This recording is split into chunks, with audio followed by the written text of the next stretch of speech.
Agora são 8h35. E a gente agora vai dedicar um espaço todo especial para o professor, para a professora. A gente vai debater aqui assuntos, né, relativos à educação.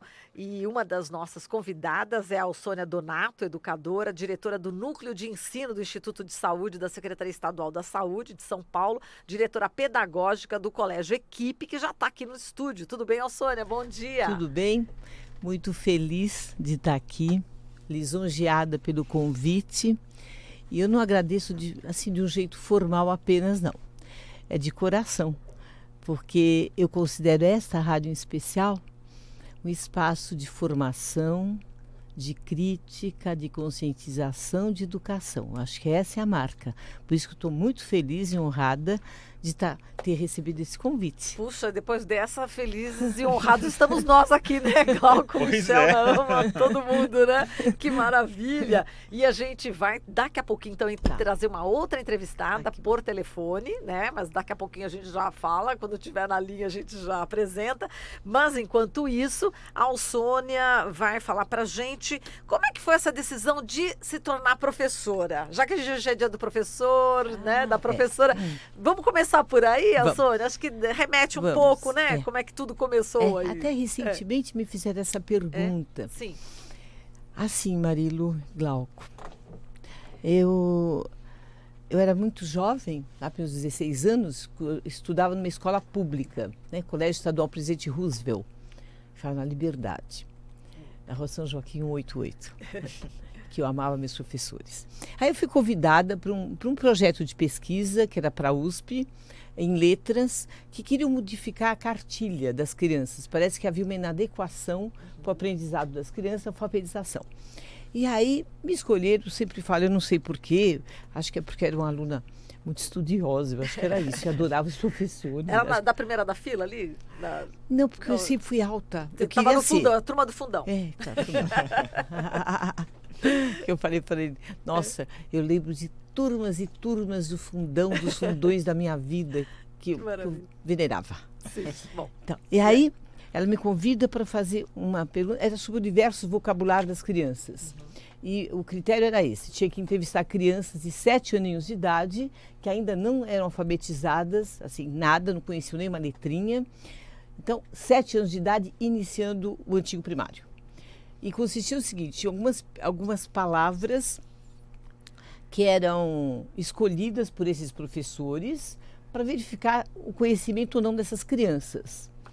E uma das palavras era surpresa. Então consistia nisso, não tinha lá muita inteligência não, mas chegava para a criança, então de 7 aninhos, você sabe o que é surpresa? Era isto. E aí eu fui nesse dia, me emociona, numa escola, assim, de classe média alta, pública. E eu perguntei para o menininho. E ele disse para mim, claro que eu sei o que é surpresa, com muita, sem autoridade, né? Eu disse, o que é surpresa? Ele me respondeu assim, surpresa é quando meu pai vem aqui com fulano é um motorista, chofer, e a gente vai ou para a praia ou para a fazenda. Ou seja, esse menino tinha o conceito do vocábulo surpresa. No mesmo dia, tomei 2 ônibus e andei quase 1 hora numa periferia, lá na zona norte de São Paulo. E, igualmente, para um menininho de 7 aninhos, e a mesma pergunta. Aí eu lembro bem que ele já não dizia, sei que é surpresa, ele falava, sei. A posturazinha corporal já era intimidada, já não era assim. De olhar, entendeu? Corcunda, assim. Corcundinha. Sim, corcundinha. Sim. Aí, ele... Meu Deus. Ele disse pra mim... A única coisa comum é quando. E que o olhinho vibrava também, ao responder. É quando eu estou no portão, o pai vem lá embaixo e ele traz pão. Nossa. Eu dizia... Acho que começou lá. Viu, Marilu, Glauco? Acho que lá. Porque... Eu dizia, será que os professores vão entender e vão contemplar o contexto de vida dessas crianças? Ou vai só achar que eles sabem o conceito? Como é que a gente tem uma inserção no currículo de ver essas diferenças tão gritantes, ou igual que eles tinham os 7 aninhos. E eles sabiam o conceito, então cognitivamente igual, mas era só. Eu acho que aí começou. Fora isso, eu sempre admirei meus professores, em especial do curso clássico Escola Pública.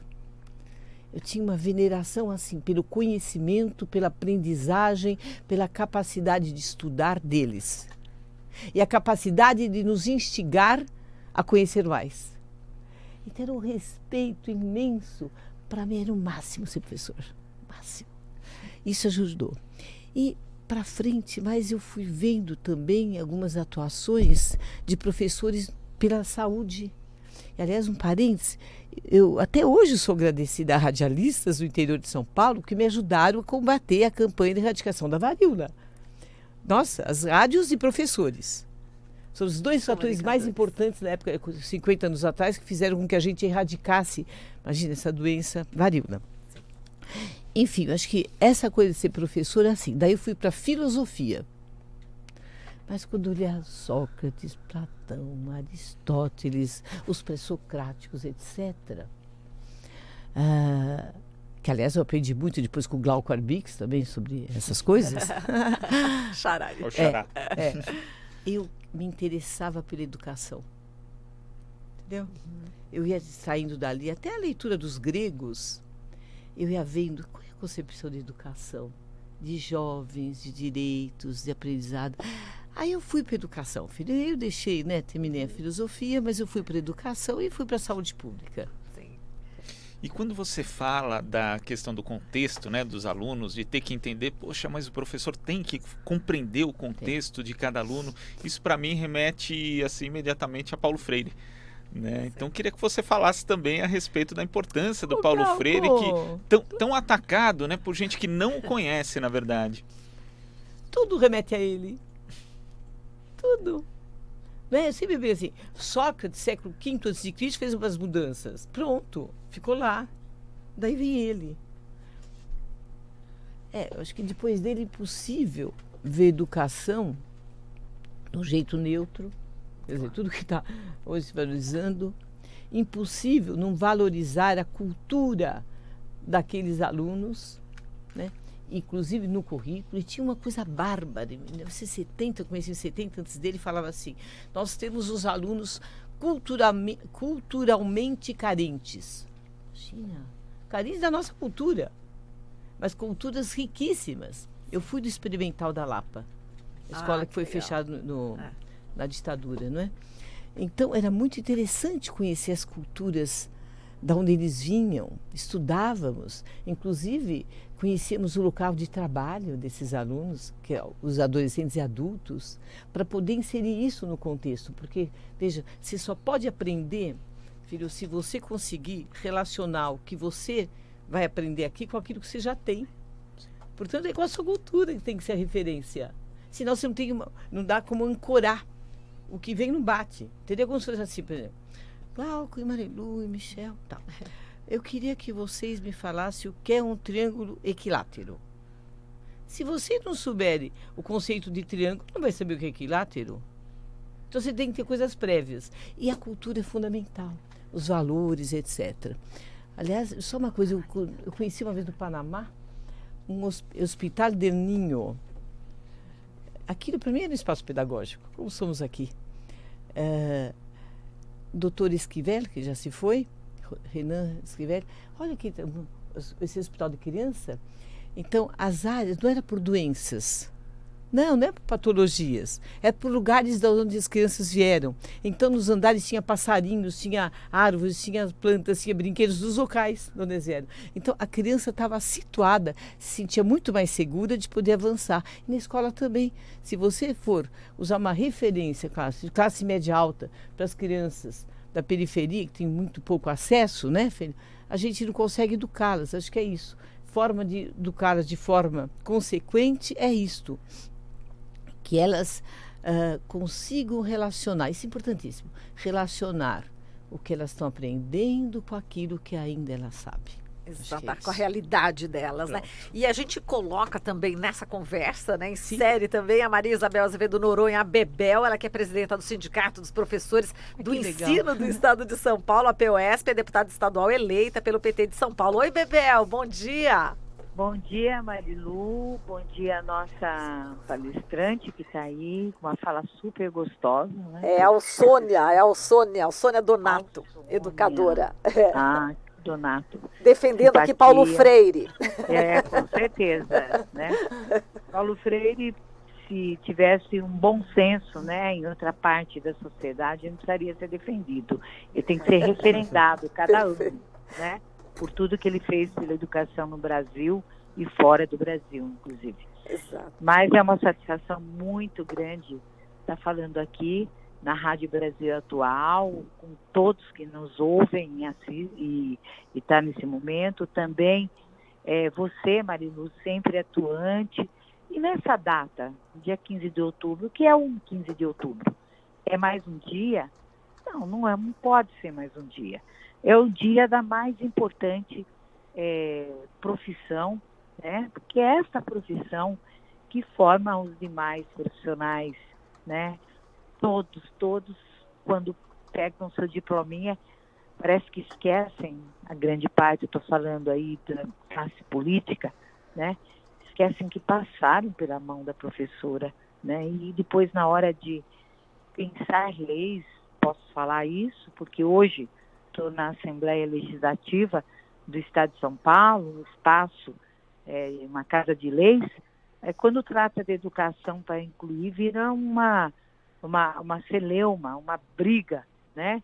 E não deveria ser, porque a educação tem que sempre rimar com inclusão, né? Ela não rima com exclusão, nunca. Então, esse dia tem uma simbologia, lamentavelmente, o governador Dória, aqui no estado de São Paulo, não deu sequer o ponto para esse dia. Normalmente a gente tem o ponto e repõe, Marilu, não é que não repõe. Mas seria um dia que os professores refletiam. Se você me perguntar, vocês têm o que comemorar? Não, nós não temos o que comemorar, mas a gente tem o que manifestar as baixas condições de trabalho, a baixa condição de trabalho que temos, né? Superlotação de salas de aulas. Acho que por várias vezes ocupei esses microfones, usei os microfones para dizer que isso estava acontecendo. A violência nas escolas, quantas pesquisas a POS fez, sucessivamente 4 pesquisas, para demonstrar que mais de 90% dos professores sofreram algum tipo de violência. Que, por exemplo, os alunos também sabem dessa violência, a sociedade sabe, porque não se segura mais isso, nos muros das escolas. Isso está acontecendo para fora da escola, todos sabem que isso acontece, todo mundo, eu falo da classe governante, né, se faz de surdo mudo, né, como se nada tivesse acontecendo. Nós temos sido alvos, por exemplo, de leis e portarias que tira direitos, como essa portaria 6, que vai levar os professores à rua no dia 18 agora de outubro, como tivemos dia 9 de outubro, a chamada de um ato que teve que se transformar em assembleia e lotou a Praça da República.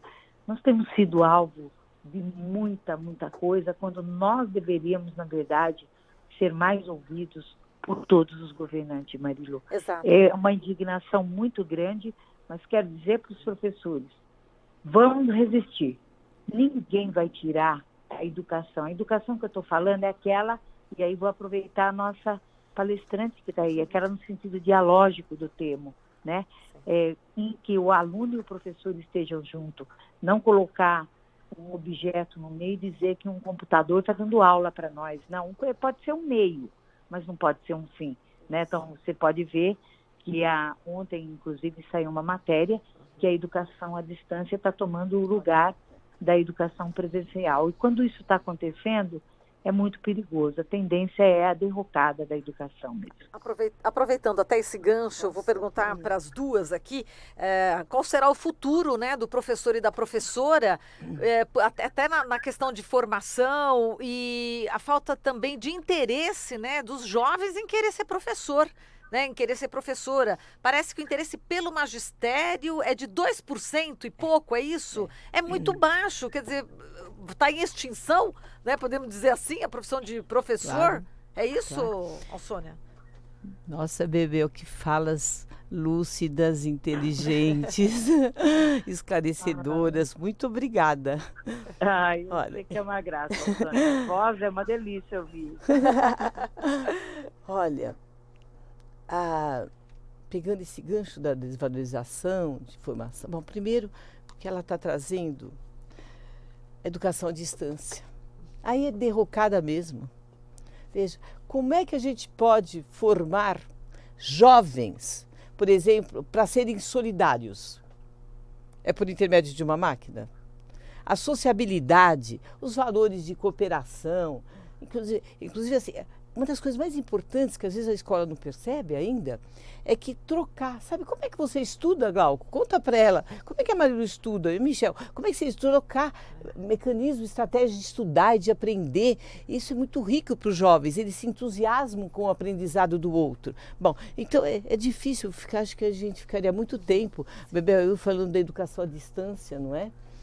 Outra coisa. Isso também, Sônia, só para completar, é que o homeschooling também, ou seja, a educação feita em casa também é algo absolutamente equivocado. Completamente. Porque, veja, se a gente achasse que a escola é um espaço exclusivamente para desenvolver os aspectos cognitivos, de conhecimento, de habilidades mentais, etc.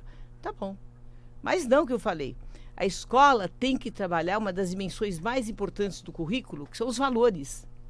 E o valor você não aprende com o pai e com a mãe. Alguns, obviamente. Mas isso a escola é que tem que ter esse papel, né, importante. Aliás, eu sempre digo assim, queridos professores, vamos sempre explicitar em nome de quais valores a gente educa. É isso que dá para trocar a figurinha. Entendeu? Porque a gente sabe como ensina trigonometria, a gente sabe como dizer agora, como é que forma alguém solidário? É isso que a gente tem que discutir, não é? Mas agora estão pensando aí, enfim, existe uma tendência, né, em formar líderes, né? Não é isso?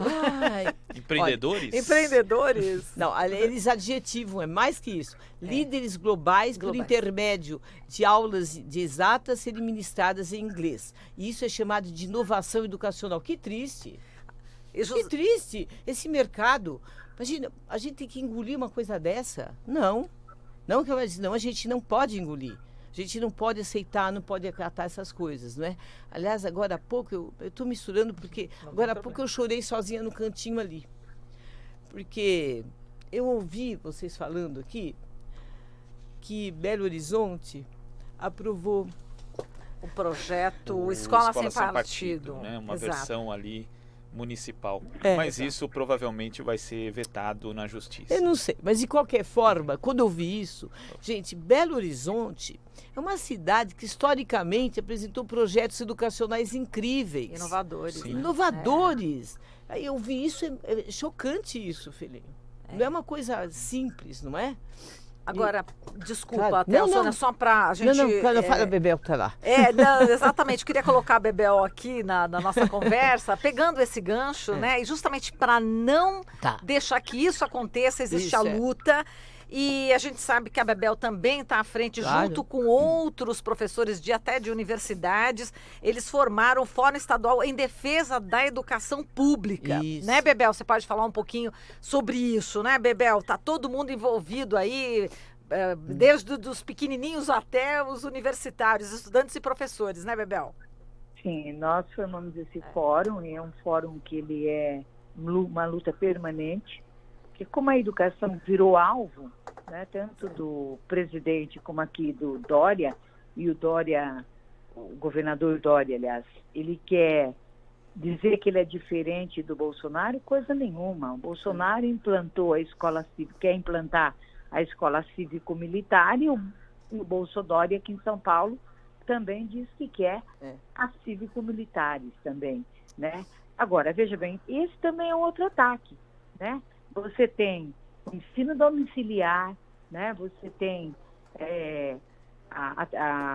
o ensino à distância, e agora não bastasse escola cívico-militar. Nada contra o estudante ou o jovem que queira ser um militar, mas isso é uma opção dele. Eu não posso transformar isto num modelo de escola e de educação que nós abominamos durante a década de 70 e vencemos na década de 80 com a democratização da educação pública básica nesse país. Não veio acompanhado da qualidade, mas acabou o exame de admissão, provinha para entrar no colegial, acabou tudo. Nós arrancamos essa corrente, né? Arrebentamos a corrente de que a educação é tão forte, a força, quando todos nos unimos, que a gente arrebenta a corrente de ferro para dizer, não, a educação ela tem que ser para todos e com qualidade. Porque nós temos direito a ter uma educação com qualidade socialmente referenciada. O que significa isso? Que também não adianta ser uma educação que fique estática no seu conteúdo de qualidade. Porque o que foi qualidade para mim não é para a Alsônia, foi para a Alsônia e não vai poder ser para o jovem. A escola deste século, que é o século XXI, não é a escola para essa juventude, porque não atualizaram nada, porque os filhos e filhas da classe trabalhadora vieram para a escola, classe média e alta tiraram seus filhos da escola e disse, vamos dar qualquer escola, mas nós não vamos aceitar. Esse é o papel do Fórum Estadual de Educação, junto com as universidades que têm sido alvo de ataques também. Eu estou correndo agora para ir para a CPI das universidades que querem criminalizar os professores, os pesquisadores, acabar com a ciência, a tecnologia, que ela é, se não, o grande patrimônio de uma nação. É disso que eu estou falando. Nesse Dia dos Professores, está sendo agora votado, deve ser votado agora às 11 horas, o relatório da CPI das universidades, colocando os professores, mais uma vez, como ladrões, que ganham muito, que não fazem nada. Como não fazem nada? O pesquisador leva 40 anos, né, de dedicação na vida. O professor de educação básica, como você estava dizendo, ele está prestes a desaparecer? Claro que está, porque como é que faz? Ele sai 5 horas da manhã em um boia fria, porque nós levamos marmita para trabalhar. Então, como assim essa educação agora ser atacada da forma como está e o pouco da qualidade que tem são graças a esses profissionais? Eu só tenho uma coisa a dizer nesse Dia dos Professores: não desista, não desista, não desista. Tem saída. A educação é a arma que aglutina todos em torno dela. Em 2015, nós demos uma resposta. 3 meses os professores ficaram na rua e depois juntos fomos contra aquele governador de plantão que queria fechar 92 escolas. Não fomos capazes? Fomos. Seremos capazes de arrebentar correntes contrárias e abrir aí, né, uma avenida para dizer educação pública de qualidade para todos e lutar contra o fim do Fundeb, né? Porque se acabar o Fundo de Desenvolvimento da Educação Básica, acaba tudo e nós não vamos ter creches, pré-escola, o primeiro ciclo do ensino fundamental, que é a alfabetização, segundo ciclo, ensino médio, enfim, a própria educação de jovens e adultos, né? Profissionalizante.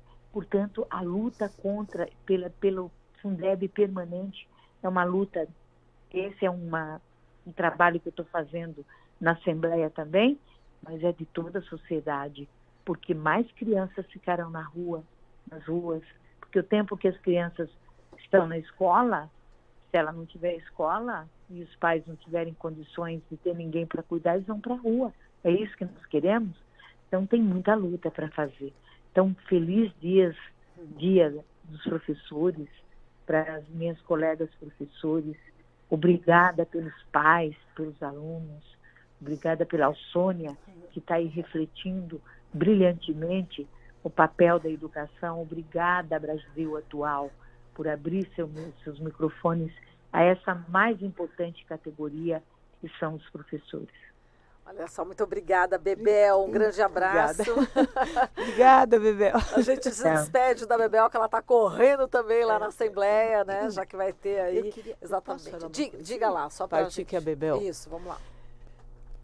Uma coisa que me entristece, me aborrece, enfim. Não sei se chega a deprimir, porque educador não pode deprimir. Não tem esse direito. Não tem direito a isso. Aí Deus, aí já foi. Mas é a gente entender educação como um negócio. Quem pauta a educação é o caderno da Folha escrito mercado. Olha só. Está no mercado, educação, entendeu? Está nesse caderno. Podia estar no cotidiano. Sim. Ué, vai estar no mercado. Cultura. Quem pauta é o economista. Então virou um grande negócio, uma grande mercadoria. Isso que a Bebel falava dessas escolas milionárias, eles têm clareza disso. E eles falam em negócios. E eles compram escolas. As escolas se vendem, escolas particulares que tinham um projeto até interessante, político-pedagógico, estão se vendendo. É uma venda. E também eu quero aproveitar rapidamente essa questão da lei de escola sem partido. Eu gosto de falar isso. Desde a primeira vez que eu li, eu dizia, meu Deus, que esquisito, eu não estou conseguindo entender.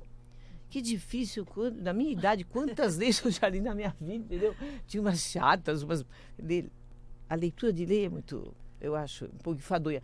Mas eu até gosto, porque eu tenho necessidade de compreendê-las, só por isso. Nossa, tinha uma 5692 que era difícil, tinha a parte diversificada, a parte comum, horas com os companheiros lá do Experimental da Lapa, lentos. E essa, eu não estava entendendo. Glauco e Marilu, não entendi. Daí eu fui ver, sabe por quê? Porque para entender uma lei, entender, compreender, você precisa ver qual é o conceito de cidadania que está nela. Não tem. Não é a única lei que não fala uma vez a palavra cidadania. Todas as leis, eu estou me repetindo muitas vezes, que eu tenho discutido muito esses dias isso. Desde a Revolução Francesa, em qualquer lugar do planeta fala-se informar o cidadão. Claro, esse cidadão foi entendido ao longo da história de várias formas, né? Houve uma época que o cidadão era aquele ilustrado, que sabia muito, né? Tinha muito conhecimento, isso era o cidadão, né? Vem de civitas, civitatis, aquele que vivia na cidade, né? Civilizado. Houve época que não, era o cidadão, não era visto outras leis, né? Na década de 60, 70, como alguém que era estimado, que tinha era muito aceito, não é? Tanto é que a gente abdicou de conteúdos, de disciplina uma época na educação, porque o importante é que o aluno fosse aceito, como se isso fosse possível sem conteúdo. Escola é conteúdo. E depois também achava-se no tecnicismo, aquele que domina técnicas, não é? Aquele que se assujeita a técnicas também. E essa não tem nada, nem a palavra.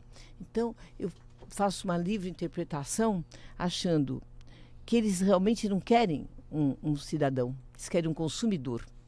Aquele que consuma até as ideias do professor, para poder criticá-las, para poder intimidá-lo, para poder... Consomem, não recriam, não refletem, não é? E eu acho que é isso. Querem formar um consumidor, filho, não é cidadão. Por isso, é claro, não está lá a palavra. Perfeito. É isso aí. O cidadão, a gente já imagina aquele ser que luta coletivamente, não é? Isso, sempre. Não é isso, né, Bebel? Tá aí na escuta ainda, já tá lá na CPI. Só me despedir. Já tá indo, né, Bebel? É isso. É isso, vamos continuar na luta. Bebel, a gente agradece muitíssimo aqui a sua participação. Um grande abraço para você. Depois a gente vai saber o que deu aí, né? Exatamente esse relatório aí dessa CPI, que é um verdadeiro show de horrores, né? Contra as universidades do estado de São Paulo. Grande abraço, Bebel. Um abraço, Marilu. Espero que pessoalmente. Beijo. Beijo, até mais. Já Maria Isabel Azevedo Noronha Bebel, que é presidenta do Sindicato dos Professores do Ensino do Estado de São Paulo, a PUESP. E a gente agradece também aqui ao Sônia. Glauco, tem mais alguma observação aí? Não, é isso mesmo, Marilu. Né? A gente tem aqui manifestações de ouvintes, né? De telespectadores. Aqui a Sandra, por exemplo, da Vila Santa Catarina de São Paulo, que diz que bom ouvir a professora Sônia e a minha deputada, diz ela aqui. Não esqueçam em quem votei nunca. Tá aí o pessoal aí curtindo, viu, Sônia? Obrigada. Repercutindo muito bem a sua participação aí. E a gente... Obrigada, eu me atrapalho muito. Imagina, que isso! Antes fosse essas atrapalhadas, né? Antes fosse aí exatamente quem tá no poder tivesse, né, essa postura como você tem, tão brilhante. Não foi nada atrapalhado, foi um brilhantismo só. E a gente já te convida em outra oportunidade para vir aqui. Quem sabe naquelas entrevistas de fim de ano, né, Glauco? Exato. Delícia. Tudo bem? Você vem pra gente? Claro. A gente, no final de ano, a gente costuma gravar e os debates legais, né? Então legal. a Sônia já está convidada para o debate da educação, a Bebel também. É isso aí, Sônia. Posso agradecer? Claro! Novamente. E dizer À assim, vontade. olha, que um feliz dia dos professores para os meus colegas. Que eles não esqueçam que sem a gente não vai haver mudança nenhuma. A gente tem que ser clareza, essa consciência, não é? Por mais que diga que nós não somos importantes, outra coisa. O importante na educação é a gente pensar nas finalidades. Hoje em dia a gente está desenvolvendo muitas técnicas, que são importantes, mas muitas técnicas. A tecnologia está avançada, mas, colegas professores, a compreensão dos direitos humanos tem que estar mais avançada do que da tecnologia. Não é? E dizer também assim, que além de tudo que a gente reivindica, no dia de hoje eu desejo para vocês que vocês recebam um abraço, como eu recebi da Marilu quando eu cheguei hoje. Um abraço de respeito, de reverência, de carinho, de afeto. Nós precisamos disso. Obrigada, Marilu. Obrigada, Glauco. A gente Bom dia. Nossa, que emoção aqui, hein? Nossa! E ainda não deixei meu abraço, porque ele vai achar ruim. Para o meu amigo Colibri. Olha só, o diretor nosso aqui, né? Que bacana. Obrigada, Fernanda. Muito obrigada, Sônia. Obrigada, você volta aqui, tá né? Para a gente fazer um debate sobre educação no final do ano. Obrigada. Grande abraço, prazer todo nosso, também. viu, Sônia? Falamos aqui com a Sônia Donato, também educadora, diretora do Núcleo de Ensino do Instituto de Saúde, da Secretaria Estadual de Saúde aqui de São Paulo, diretora pedagógica do Colégio Equipe.